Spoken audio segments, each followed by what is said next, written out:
Dahil sa walang patid na pag-ulan, hindi pa humuhupa ang baha sa Las Piñas. Tumirik tuloy ang ilang motorsiklo sa daan. May live report si JP Soriano. JP. Arnold, Rhea, hanggang sa mga oras na ito ay nagpapatuloy yung tuloy-tuloy na pag-uulan at nitong mga nakalipas na ilang oras nga ay hindi na nga tumigil ang ulan katulad ng naranasan natin ngayon dito sa May Pasay at dahilan para manatiling baha sa ilang lugar sa Pasay, Las Piñas at Parañaque at hindi nga madaanan yung ilang daan. At Rhea, kanina lamang ay naroon tayo sa isang bahagi ng Roxas Boulevard sa may corner San Juan Street. At ito nga ay hindi madaan at hindi passable hanggang sa mga oras na ito. Ayon nga dun sa mga nakausap nating mga traffic enforcer ay umabot hanggang Bewang ang tubig baha dyan dahilan para hindi ito madaanan ng mga sasakyan. Ilang sasakyan din yung nakita nating tumirik at umatras at hindi na lang tumuloy at tayo nga kinailangan pa nating dumaan sa side street papuntang papasok ng CCP para lang makarating dito sa may bahaging ito ng Roxas Boulevard papuntang Maynila. Kaya nga nagdulot ito ng matinding trapiko para doon sa mga motorista na galing doon sa Roxas Boulevard mula sa airport at hindi nga sila makapasok dito sa bahaging ito ng Roxas Boulevard.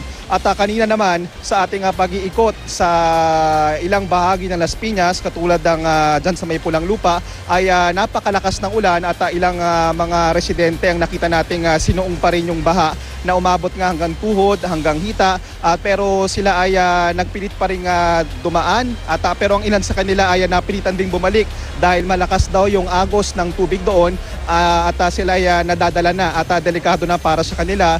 Ilang sasakyan din yung nakita nating muntik ng tumirik at hindi na tumuloy sa kanilang pagdaan pero bagamat mas malalim ang tubig baha, mas bumabaw ito ngayon kumpara kahapon at passable naman ito sa ilang vehicles at nananatiling baha yung ilang subdivision na nakita natin hindi ito mapasok kanina at maraming mga sasakyan na nakita natin nandoon, mga stranded, sila yung mga nandun pa simula kagabi, kahapon dahil nga sa tuloy-tuloy na pag-uulan at nakita naman natin na marami pa rin mga sasakyan ang nagpipilit na makadaan at ilang motorsiklo nga ay nakita natin tumirik kanina partikular dyan sa may Zapote Road, sa may Pamplona 1. At sa mga oras sa ito, Rhea, nagpapatuloy ang malakas na ulan dito sa ating kilalagyan sa Roxas Boulevard at dito naman sa makikita nyo sa ating live video sa Manila Bay.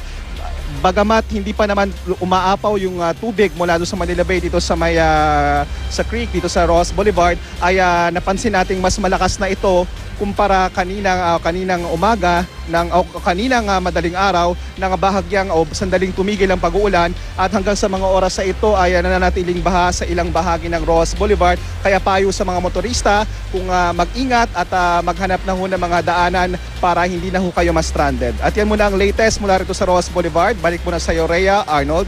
Maraming salamat, JP Soriano.